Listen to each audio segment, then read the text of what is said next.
Fala pessoal, bem-vindos a mais um vídeo desse canal Pod Discos. Eu sou Jorge Andrade. Hoje aqui estou com meu companheiro aqui, Gleidson Alves. Se apresente aí, Gleidson. Fala pessoal, tudo bom? Cá estamos nós novamente, hoje falando de um mega clássico, né? E vamos lá, que hoje vai ser doideira. Exatamente, agora a psicodelícia agora dominou agora. Então, o grande Jimi Hendrix. E o disco em questão é o álbum de estreia da banda dele, do Jimi Hendrix Experience, o Are You Experience?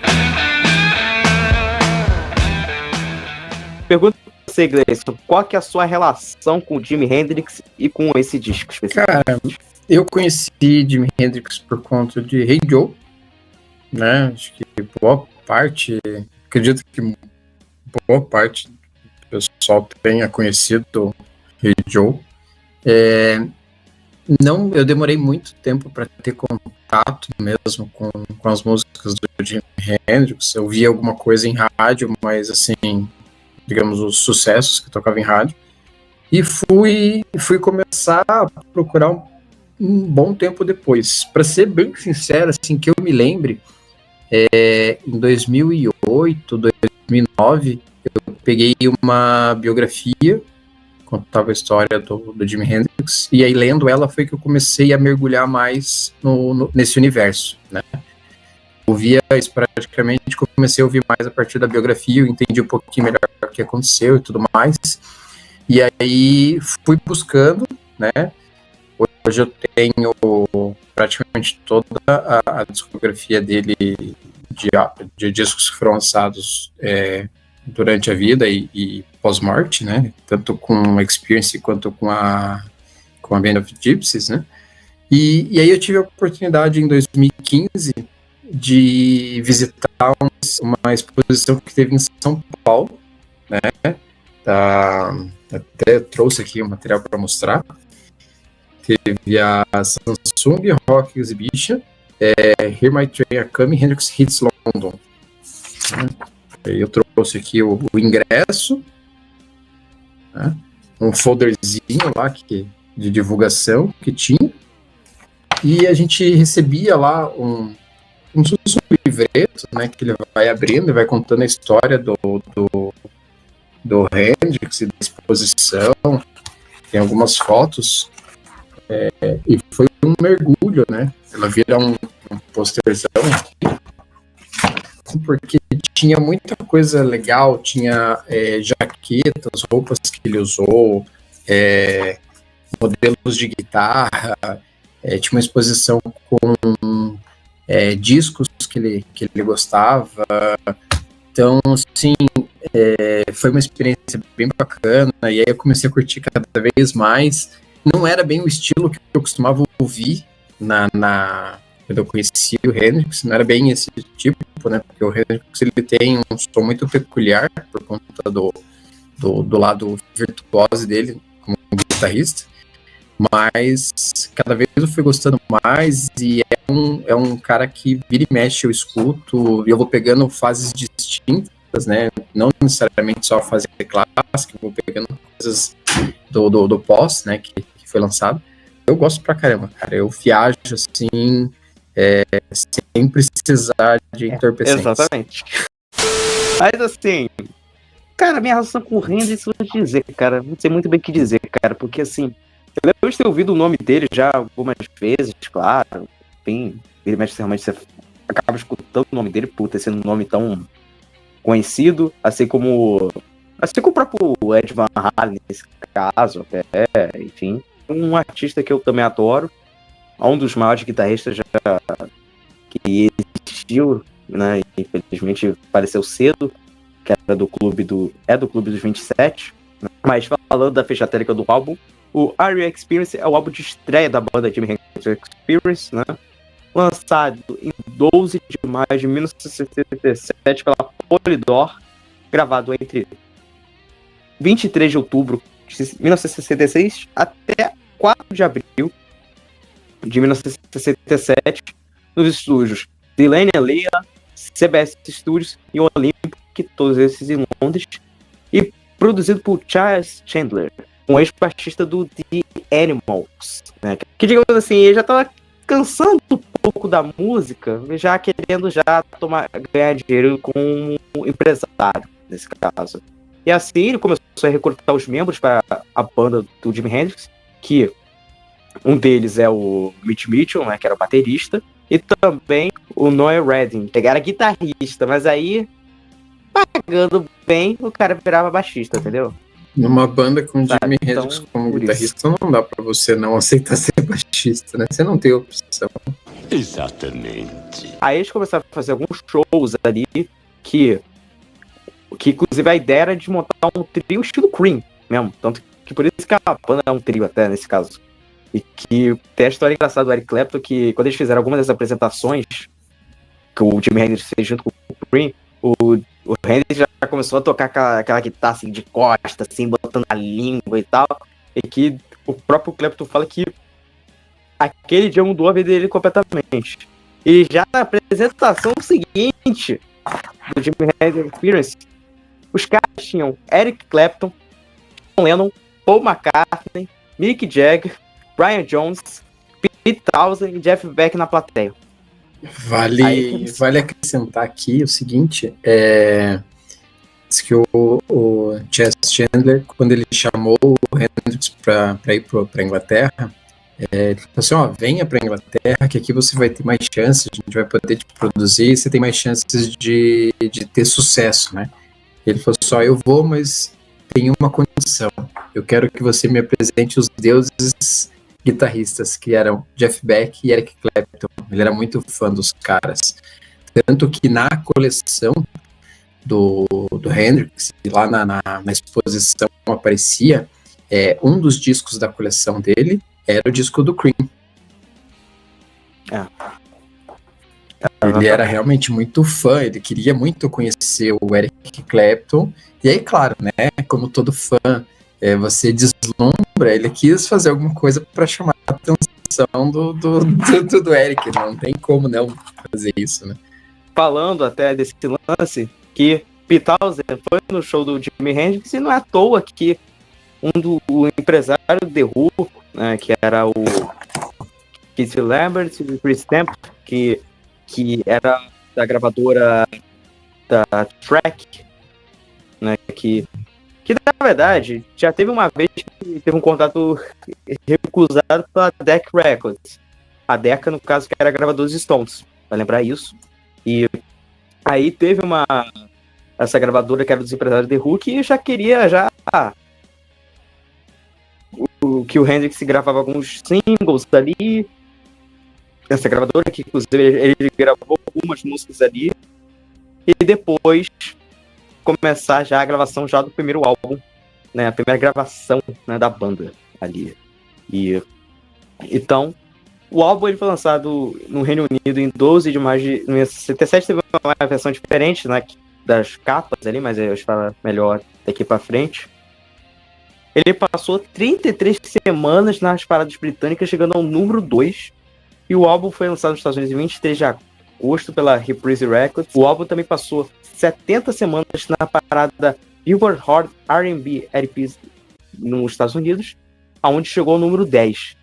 E nas décadas desde o seu lançamento, o R&B Experience continua a receber aclamação. Para você que está ouvindo a gente ou assistindo, você não ouviu ainda esse álbum, você não conhece ele, para isso aqui, esquece que nós estamos aqui, vai lá, escuta o disco 1, 2, 3 vezes e volta aqui. Você vai ser outra pessoa depois que escutar. Isso aqui esquece, né? Tá falando da Elite. Isso aqui é Elite, tipo assim, não tem erro isso aqui. Tem as versões diferentes, que teve a versão inglesa e a versão americana. Que a versão inglesa tem uma capa diferente, que eu vou botar aí na tela para vocês verem, quem tá vendo aí pro vídeo. E tem um tracklist até diferente, até. Porque ela começa com Fox Lady, depois Manic Depression, Red House, Can You See Me, Love and Confusion, I Don't Live Today. Depois o lado B abre com Maybe This Be Love, Fire, Third Stone from the Sun, Remember e Our Experience. E a versão americana mudou ali, botou Purple Haze para abrir o disco. E tem Hey Joey no lugar de Red House. Aí você tem Love Confusion. Aí depois Maybe This Be Love, I Don't Live Today. O lado B abre com The Wind Cries Mary. Depois Fire, Turn Strong for the Sun.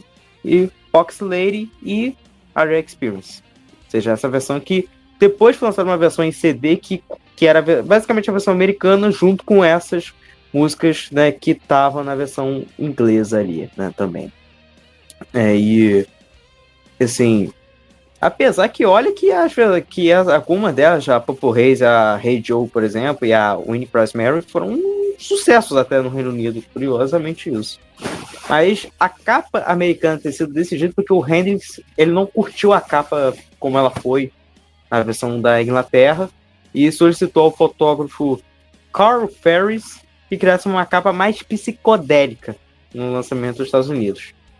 E vou te dizer, cara, eu gosto mais da capa americana, até conversando um pouco antes, eu gosto mais da americana porque ela combina, eu acho, com estilo meio viajante, sabe? Tipo, uma coisa meio viagem, uma coisa que é uma mistureba, na verdade, esse disco, eu acho, que é tipo, ele mistura um pouco do psicodélico, mas mistura um pouco do rock, mistura um pouco do blues, do jazz e tal, desses estilos aí, o R&B, enfim, sabe? E ponto, aí essa capa combina mais, porque a capa inglesa, assim, eu acho uma capa um tanto esquisita, até demorei pra entender o que era. Sabe, que é ele, assim, aí tem meio que uma capa, aí tem os dois ali meio que, sabe, pra mim é meio esquisita, pra mim, na opinião. Eu vou defender, tá? Eu concordo que eu acho que a capa americana, ela combina com o conceito do álbum, a questão psicodélica, a viagem e tal, que é meio que o que o Hendrix queria passar. A capa inglesa, ela é muito sóbria, ela é pautada no preto. Tem o Hendrix talvez numa pose de como se ele fosse o rei ali da situação, né? E os seus súditos, porque a impressão que dá é essa mesmo. O destaque está no Jimi Hendrix na frente e o Mitch Mitchell e o Noel Redding estão ali do lado, um pouco abaixo dele, né? E isso pode, sei lá, criar uma sensação de que o Hendrix é soberbo, ele tá se achando mais do que os demais, por mais que a gente saiba que realmente não tem como comparar, ele realmente era bem superior, mas é uma capa mais sóbria. Eu prefiro a capa britânica, sinceramente falando, inclusive o CD que eu tenho é com a capa britânica, mas eu entendo o conceito da capa americana e acho que casa bem com a ideia do álbum. Gosto, cada um com o seu. Nós vamos ter aqui, com certeza, opiniões diversas de várias pessoas. Tem quem goste da capa inglesa, tem quem goste da capa americana. É mais uma questão de entender mesmo qual que é a ideia. Talvez, como o disco britânico saiu primeiro e era uma banda nova, pouco conhecida, talvez eles não quiseram arriscar demais e acabar afastando o público. Seria um motivo para tentar fazer uma capa um pouco mais sóbria, um pouco mais discreta em relação ao que saiu depois nos Estados Unidos. Exatamente. É uma coisa meio que difícil de dizer, né? Porque realmente depende, né, um pouco do gosto da pessoa e, cara, até mesmo na capa americana você vê que ele tá meio que na frente. Ele se destaca mais do que os outros dois até mesmo, se for analisar. Sim, né? A banda leva o nome dele, né? É The Jimi Hendrix Experience, ou seja, a experiência dele. É ele trazendo a pauta, né? Então, claro, ele sempre vai se sobressair. Mas ela disfarça um pouco mais essa soberania dele, né? Mas falando da formação desse disco, Jimi Hendrix, vocal, guitarra, piano, Noel Redding, baixo, guitarra base e backing vocals, e o Mitch Mitchell, bateria e percussão. Qual que é o seu destaque aí maior desse trio aí? Vou chovendo molhado, né? O destaque maior, claro, é o Jimi Hendrix. Mas se eu fosse apontar alguém do trio, além do Jimmy, seria o Mitch Mitchell. Eu acho que o que ele faz na bateria é grande, né? Ele consegue acompanhar, ele consegue dar o tom pro que o Jimi Hendrix está fazendo, faz com que muitas das músicas fiquem grandiosas porque tem um acompanhamento, não fica aquela coisa só do Jimi Hendrix cantando e solando na guitarra. Não, a bateria tá ali junto, tá? Ela aparece. O contrabaixo não aparece tanto, na minha opinião, mas a bateria aparece pra caramba. Assim, acho que tirando o Hendrix, que aí que dessa vez vai pro chover molhado, você vai citar qual é o destaque do disco do Queen além do Freddie Mercury. É brincadeira, por exemplo, você fala, não vai citar o cara, o destaque do disco do Van Halen, aí é brincadeira, entendeu? Sabe, mas tirando o Hendrix, que é o concurso, entendeu? Não vai ter nenhum que pelo menos seja absurdo, né, que fabrica um absurdo aqui, por exemplo, sei lá, será que tem? Será? Enfim, o Mitch Mitchell na bateria, ele arrebenta na bateria, assim, acho que o som de bateria desse disco é espetacular mesmo, sabe? Eu não ele é um bom baixista, acho que ele manda bem sendo baixo, mas ele acaba tendo um destaque um pouco menor até. Aí, ó. Esse é o cara. Cara, você é foda! Aí acaba que ele tem um destaque um pouco menor do que os outros dois, mas ainda tem uma relevância ali, uma importância ali na formação. Então, assim, claro que o destaque fica maior pro Hendrix, mas o Mitch Mitchell foda na matéria, né? E vamos lá, você tem algo mais a começar antes do faixa-faixa? Tem algo mais a dizer, enfim? Não, eu acho que a gente pode ir pro faixa-faixa e lá a gente com certeza vai fazer mais comentários sobre a banda, sobre as músicas, sobre o número 1, Jimi Hendrix. Não tem como fugir. Exato. Então vamos lá. O disco ele começa, vamos falar da versão americana, né? Que fique bem claro, a gente vai se pautar na versão americana. Exatamente. Então, o disco ele começa com a música Purple Haze. Essa aí é maravilhosa, que ela foi muitas vezes mal interpretada, porque dizer que Purple Haze era um ácidozinho, né? né? De viagem, né? Do próprio Hendrix, sendo que o próprio Hendrix ele explicou que na verdade era um sonho que ele teve, que ele estava caminhando debaixo do mar, e que a inspiração desse sonho veio através de um livro que ele tinha lido de ficção científica chamado Night of the Light, do autor Philip Pullman, que vai lembrar que o Hendrix ele era fã de ficção científica, isso desde quando ele era criança, até antes de começar a gostar da música ele já gostava de ficção científica. Cara, música clássica, música que começa bem, um disco pra cacete, então pra mim eu não tenho o que dizer, cara. Então, fala aí um pouco dela. Bom, eu acho que assim, antes de começar, né, não tem muito pra onde a gente vai fugir aqui, né. Para mim, ela é um excelente cartão de visitas para iniciar o disco. Todo mundo sabe que o Jimi Hendrix ele nunca foi reconhecido como um excelente cantor. Né? O forte dele sempre foi a guitarra. Mas o que ele faz aqui nessa música já mostra quem ele é.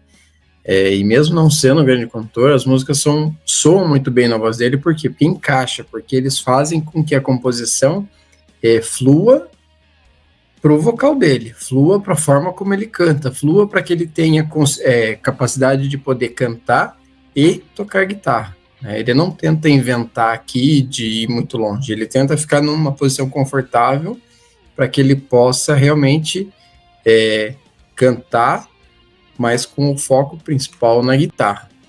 Né? Eu acho uma música excelente e assim, vou deixar bem claro que eu me pautei pouco nas letras, eu não prestei tanta atenção nas letras, eu fui mais para a música, para a sensação que as músicas me dão. Então, muitos dos meus comentários vão ser baseados nisso, no que eu sinto ouvindo a música, no como é a minha percepção para elas. Desculpa, Purple Haze acaba entrando muito nisso, dessa questão de que é uma música que você começa o disco já no alto. Claro, né, aqui tem a questão de que lá no no Reino Unido ela foi lançada como um single, acabou não entrando no álbum principal, mas aí foi muito inteligente na versão americana colocar ela logo de cara para poder puxar e chamar atenção, né? E aí, um comentário válido para quem não conhece, tem uma versão da Nação Zumbi, que ela é bem mais simples, ela é inferior, claro, à versão do Jimi Hendrix, mas que vale a pena ouvir justamente por causa do sotaque, por causa daquele gingado que eles colocam na música. Quem não conhece, fica aí uma dica, eu particularmente gosto. Eu só não sabia, vou te dizer. Procure lá, eles lançaram num disco ao vivo, ficou bem legal. Então, agora indo pra próxima, Manic Depression. Que, apesar do nome, né, não tem nada a ver com maníaco, enfim, é uma música sobre uma frustração romântica que o próprio Hendrix teve. E, cara, pra mim o disco ainda tá muito bem, é uma música que eu acho boa pra caramba, com destaque na guitarra, obviamente, e na bateria. A bateria dessa música, cara, o que o Mitch Mitchell tá fazendo, cara? O cara é um monstro, cara, não tenho o que dizer. Então, por mim, essa música ainda continua muito bem, o disco tá lá, ó, lá em cima. Eu vou te dizer que nossa percepção é bem parecida, assim, porque para mim eu coloquei a mesma coisa, assim, o destaque sempre vai ser a guitarra. Não tem como falar em Jimi Hendrix e não falar de guitarra, então o destaque vai ser sempre a guitarra. Mas em Manic Depression dá para perceber que eles tinham um trio muito bem ajustado. Cada instrumento entrega o que precisa e casa muito bem como um conjunto. Então, assim, eles como banda funcionavam muito bem, ficava muito bom. Claro que, como a gente comentou antes do Faixa a Faixa, a bateria tende a aparecer mais que o baixo. O baixo ele fica um pouco escondido atrás da guitarra, talvez até porque o Noel Redding era um guitarrista, então talvez ele trabalhe em função da guitarra e faz com que o baixo não apareça tanto. Mas aqui, em Manic Depression, dá para ver que o conjunto funciona muito legal. Exatamente. E agora vamos para a clássica do disco Hey Joe. Hey Joe. Que é curioso saber isso, mas é um cover, originalmente por um cara chamado Billy Roberts, em 1962, que a música, na época, não fez o grande sucesso, que ela ficou realmente mais reconhecida pela versão do Hendrix, e provavelmente é aquele mesmo efeito que às vezes de certas músicas, tipo Twist and Shout dos Beatles, que o pessoal pensa que é dos Beatles, mas não é uma cover, ou outras que a gente pode citar. Enfim, a letra é uma coisa assim, meio complicada de dizer, né, que é sobre uma história de um homem que fez um assassinato à sua própria mulher com tiros, por ter visto ela nas mãos de outro cara, e aí meio que lá pro final ele foge pro México para evitar a polícia, enfim, prisão, esse tipo de coisa. Eu vou dizer uma coisa, já que você falou de versão, vou indicar então um cover bem bacana do Seal, sabe? Aquele artista lá que ele cantando o Hey Joe, que é maravilhosa.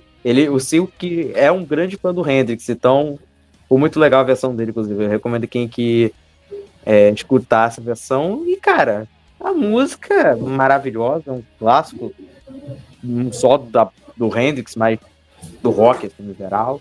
Então, é o cover que melhor que o original, e ainda ele fez a música virar dele, na verdade. Não é... Nem parece que é um cover, na minha opinião. Então, é isso.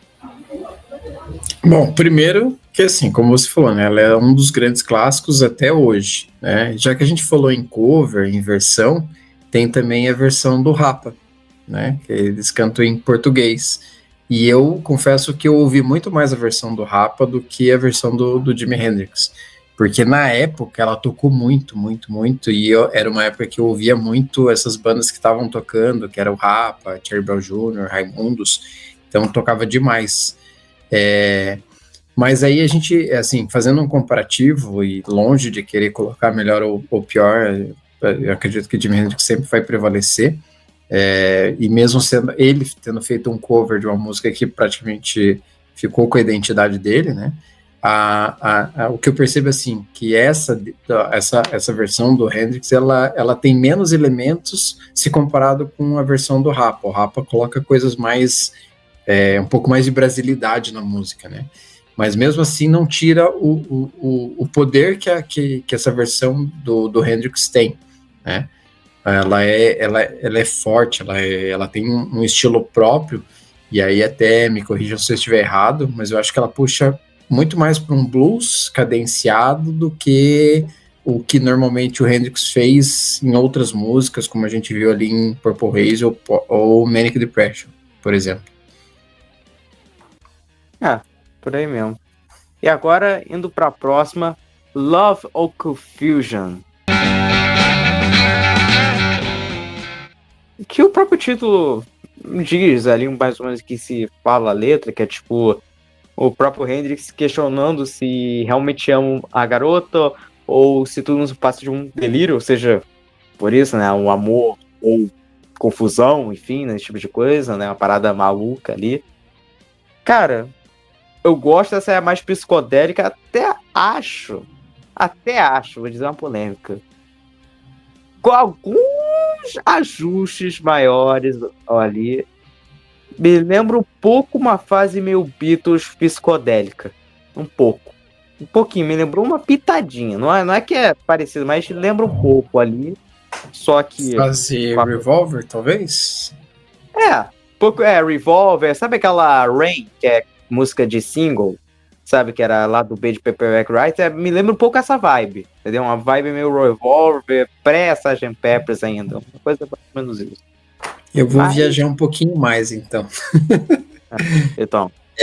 In Love or Confusion, será que dá pra chamar ela de balada lá de Jimi Hendrix? Cara, eu não diria que é a balada. Eu acho que não pode dizer que é a balada, mas assim, é como se ele tivesse puxado, talvez, como o Jimi Hendrix faria uma balada? Será que Love or Confusion seria um exemplo? E pra mim ela é uma música que cria climas, uma hora ela tá mais leve, outra hora ela vem com mais força, mas assim, eu não consegui decifrar muito bem a sensação que eu tive com ela. Isso eu confesso, assim, que ela me deixou meio na dúvida, assim, o que é, afinal de contas? É música misteriosa quase, então daria pra dizer. Talvez, assim, eu não sei se é amor ou confusão, né? Eu fiquei na confusão. Acho que a intenção dele era essa mesmo. De ele conseguiu, eu fiquei na confusão aqui. Vou dizer que eu gosto dessa faixa, eu acho bacana, eu acho uma faixa legal ali de escutar, acho que bem bacana. Só que tem uma outra que eu vou falar que eu acho melhor do que essa daí. Agora indo pra próxima. May This Be Love. Waterfall. Eu acho que essa tem mais cara de balada, eu acho que daria pra dizer. Eu acho que eu consigo dizer que é a balada ali do disco. Destaque pra guitarra ali, né, do Hendrix ali, ó, como sempre, né, obviamente.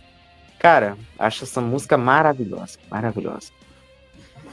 Eu não tenho muito o que falar dela não, mas justamente a brincadeirinha que seria essa, né, esquece o que eu falei lá de Love or Confusion, essa sim tem cara de balada, essa aqui realmente é uma baladinha, ela tem o ritmo para isso, né, e acredito, não olhei, mas acredito que a letra acaba sendo mais voltada para esse clima mais romântico. Exatamente, agora vamos indo para a próxima aqui, I Don't Live Today. Fala um pouco dessa aí. Bom, eu acho que aqui a bateria se destaca. Nessa música, o show tá na bateria.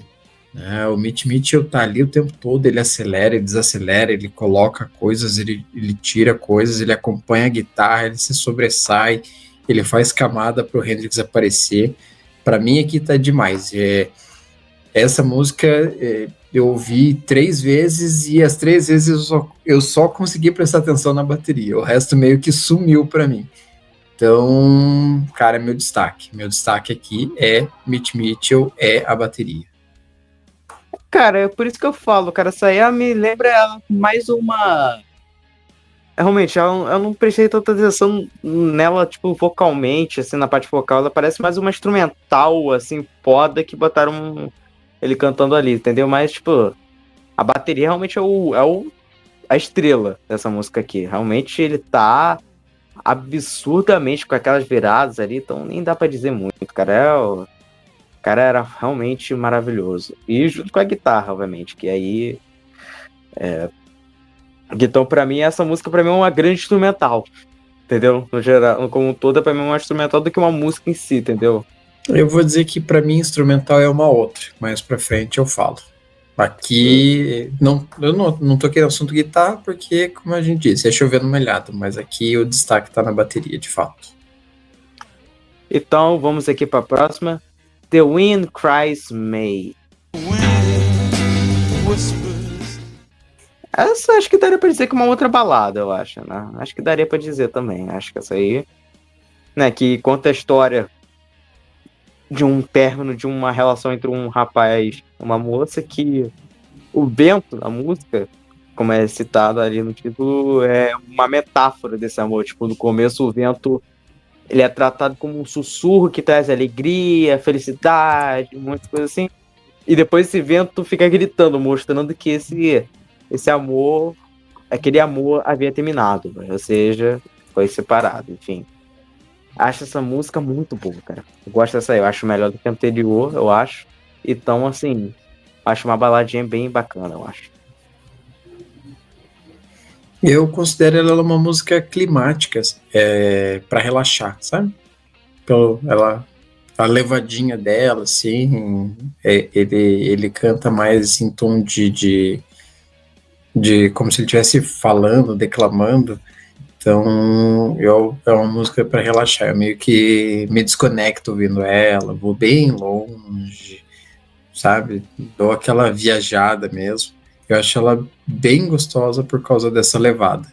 Assim, muda totalmente o que vinha, né? Você vem de I Don't Live Today, que tem uma pegada bem diferente, e aí desacelera. Né? Vira o lado aqui e desacelera. Exatamente. Agora indo Fire. Let me stand next to your fire. Agora, pegando fogo agora. Enfim, fala um pouco dessa aí. É a minha música preferida do disco. Se não for a minha música preferida do Hendrix. Eu, cara, curto muito essa música. Curto demais. Eu acho ela super animada. Aqui ele não canta sozinho, né? Você percebe mais a participação do Redding nos backing vocals. De novo aqui eu tenho o conjunto trabalhando na música, te leva para o alto.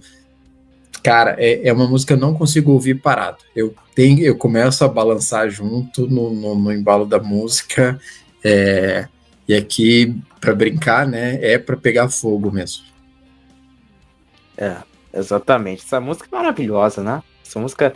Já lembro daquela coisa, a guitarra pegando fogo ali, né? Já lembra disso. Não tem outra imagem ali dessa música. A bateria também tá foda. Essa aí. Então, assim, pra mim é tudo ali de bom nessa faixa, tá aí. Realmente. Essa música é maravilhosa, uma das melhores do disco, na minha opinião. Tem a dizer. Agora indo pra próxima. Third Stone from the Sun. Que... Mais uma que tem relação com ficção científica, né, que é uma referência à Terra por ser o terceiro planeta mais distante do Sol no sistema solar. Cara, essa música aí, eu vou te dizer, cara, eu acho bacana, acho boa, mas eu acho que ela tem um pouco menos destaque do que a anterior, entendeu? Mas ainda passável. Lembra que você falou em instrumental, né? Pra mim essa aqui seria a faixa instrumental. Para mim ela seria ali instrumental e climática, porque ela, né, eu acho que essa música fala muito com a capa do disco e com o conceito. Ela é o núcleo lisérgico do disco ali, é pura psicodelia, tem tudo a ver com ficção científica, né, essa coisa de você meio que viajar na história, não sei, tem uma parte vocal, mas se não tivesse, para mim, acho que ela funcionaria igual, Só no instrumental ali ela já entrega a proposta dela. A música é a mais longa, a mais extensa do disco, como toda, 6 minutos ali. Gasta tudo 2 ou 3, no máximo 4, mas tipo assim, essa aí realmente ela se estende muito mais. Acho que fora dela, só a You Experience que passa de 4, o restante é tudo entre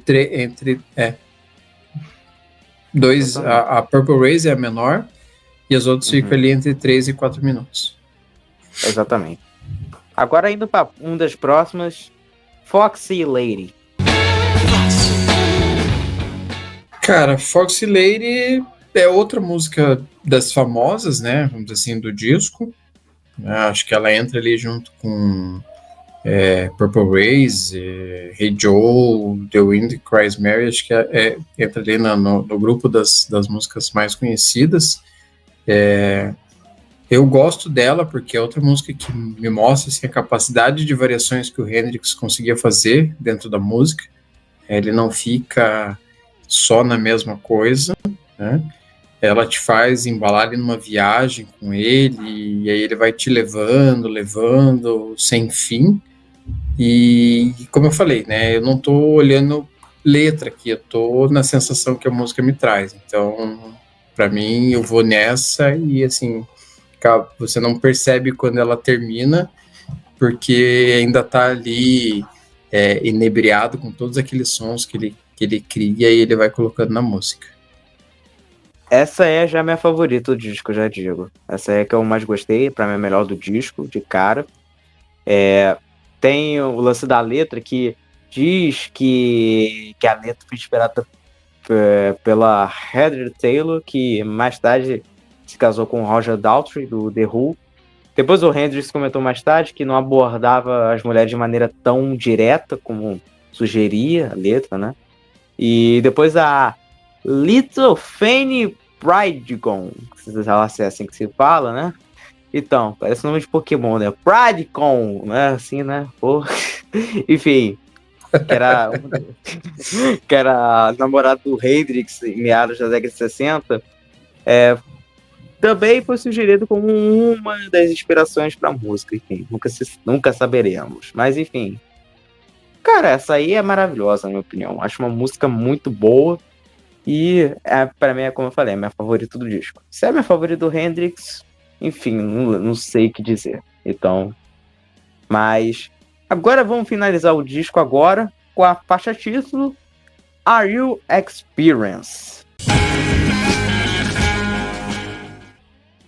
Eu acho que depois da outra Third Stone from the Sun, essa é a mais louca, mais viajeira, que cobrindo com a capa também. Ela tem 4 minutos ali, que é a segunda mais longa do disco, né? Como a gente foi vendo, né? É realmente viajeira demais.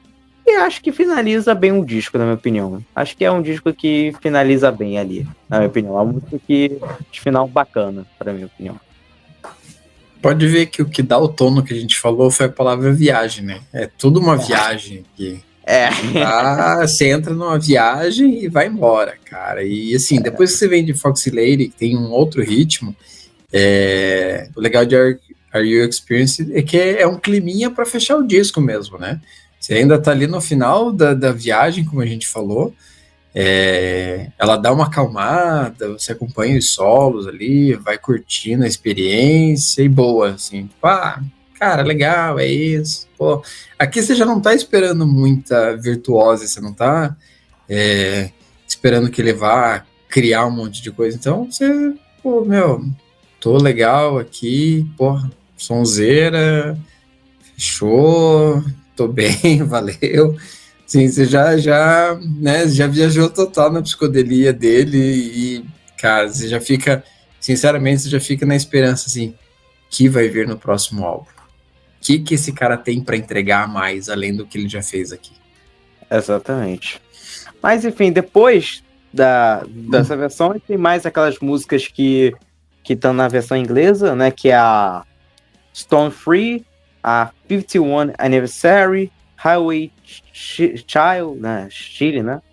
Enfim, Can You See Me, You Remember Red House. Vou te dizer, eu gostei muito de Highway Chile, eu adorei essa música. Can You See Me, eu achei bacana. E gostei muito de Stone Free. O resto, assim, eu achei bacana, mas, assim, não me chamou tanta atenção. E aí é provavelmente muito mais curto que a versão, né, americana, pelo que me parece até. Eu acho, né, pelo tamanho que são. Cara, dessas, Stone Free eu já conhecia, assim, né? Já tinha escutado. Para mim é a mais conhecida dessas outras músicas aqui. É uma música legal, ela é agitada, assim, dinâmica, né? Então eu acho legal. E das outras, eu curti muito Red House. Talvez pelo estilo de música, é diferente aqui o que ele traz, então, cara, eu gostei. Red House foi uma música que eu curti. Ela é da versão inglesa ali e ela tem todo um histórico, né, pelo que a gente estava vendo ali. Eu colocaria assim como uma das que me chamou um pouco mais de atenção em relação às outras. Enfim, agora considerações finais, Gleison, e nota de 1 a 5 esse disco. Putz, há quem diga que é passação de pano. Eu vou passar pano mesmo, eu vou dar um 5 para esse disco. É uma baita estreia. Eu acredito que como conjunto de obra, considerando os 3 discos clássicos, os 3 discos clássicos ou os 3 discos de fato da Jimi Hendrix Experience, esse é o melhor. Então, para mim, ele vale nota 5. É um conjunto super legal, como a gente falou aqui, você viaja mesmo, ele tem várias sensações, você vê destaque do Jimi Hendrix na guitarra, você vê destaque do Mitch Mitchell entregando na bateria, o grupo, o trio ali, ele casa muito bem no que eles fazem, por mais que tenham lá influências de Cream, mas não soa como Cream. Você tem ali até, voltando um pouquinho lá em algumas informações, algumas coisas da exposição, algumas referências do Hendrix era o Cream, né? Por exemplo, o Fresh Cream é um disco que ele gostava muito, o The Satanic Majesty do Rolling Stones também é outra influência dele. Então, ele se pautava em muita coisa, ele ouvia estilos variados, ele gostava de jazz, ele gostava de outros sons, ele lia muita coisa. Então, era um cara que sabia o que estava fazendo, né? E aqui eu acho que realmente ele estava com sede de mostrar que ele tinha condições de fazer sucesso com as músicas dele. Depois, não vou dizer que ele perde, porque tem muita coisa boa que vem pela frente ainda. Mas eu acho que como disco, já talvez algumas coisas ali já não casam tão perfeitamente quanto nesse aqui. Mas, cara, assim, vale a pena pegar a discografia do Jimi Hendrix e ouvir todos os discos. Você, assim, vai se deliciar com certeza. Para quem curte rock, para quem curte blues, para quem adora guitarra, é isso aqui. Pode ouvir sem medo que vale a pena. Sim. Cara, vou dar de nota de 1 a 5, vou dar 5. Que, né, pra mim ele não tem muitos defeitos. Realmente é uma das grandes estreias da música. Então, assim, cara, se é o melhor, fico muito na dúvida entre ele e o Electric Later, que foi também um disco que eu gosto bastante. Mas, assim, realmente a maioria das músicas, tem que dizer, a banda tá toda afiada, principalmente tanto ele e o Mitch Mitchell nesse caso. Então, assim, não tem muito o que dizer. É um clássico que realmente, se você gosta de guitarra e não ouviu, você tá perdendo muita coisa. Então, escute esse disco e acho que, no geral, o que teve de póstumo, assim, são coisas boas, mas como obra, né? A obra como um toda, né? Não vai se comparar, ainda mais porque o cara não tá mais aqui, enfim, aí não saberíamos como que seria a obra. Muita coisa pode ser projetada, né? O que ele faria se tivesse continuado, ou se tivesse vivo. De repente ele trouxesse várias coisas legais, ou talvez também né? É difícil acreditar nisso, mas talvez começasse a ficar repetitivo por não ter mais coelho para tirar da cartola, né? Exatamente. É isso que tem a dizer. Mas é isso, então. Se despede aí, Gleison, pessoal aí, que já terminando esse episódio agora. Fala um pouco mais aí. Galera, obrigado por ouvir a gente até aqui, ou assistir, né? Quem assiste a gente. Foi um prazer falar de Jimi Hendrix. A gente estava ali ensaiando essa pauta já fazia um tempinho, né? Era um assunto que a gente estava rodando e acho que valeu muito a pena falar sobre esse disco, falar sobre esse artista maravilhoso. São poucas as pessoas que não gostam de Jimi Hendrix, né? Normalmente ele está em todas as listas de melhores guitarristas. Os discos dele também costumam estar em listas aí de melhores discos de rock de um modo geral. E é isso, foi super legal. Obrigado pela companhia de vocês aí. Obrigado, Jorge, por mais um episódio juntos. E vamos em frente que tem mais umas coisas aí, né? Nosso radar continua aberto com vários assuntos aí. A gente está pensando algumas coisas para trazer para vocês. Exatamente. Então, pessoal, se inscreve nesse canal, ativar o sininho para receber as notificações, dar o like, compartilhar com seus amigos. Também segue nas plataformas de streaming e áudio, que é bem bacana, que é mais acessível, para caso você não tiver tempo para assistir em vídeo. Então aí você acaba sendo melhor para você. E também, quem tiver interessado em entrar no grupo de WhatsApp pode entrar, com devido respeito, obviamente, né? E enfim. E também segue o Instagram do canal, que é @podcast, poddiscos, sem um outro D, poddiscos, assim, desse jeito. Que aí você vai saber das novidades, que está por vir, enfim, algumas outras coisas ali. E é isso, então. Obrigado, Gleison. Obrigado, pessoal, que assistiu esse vídeo até o final. E nos vemos numa próxima. Até mais. Valeu, até mais.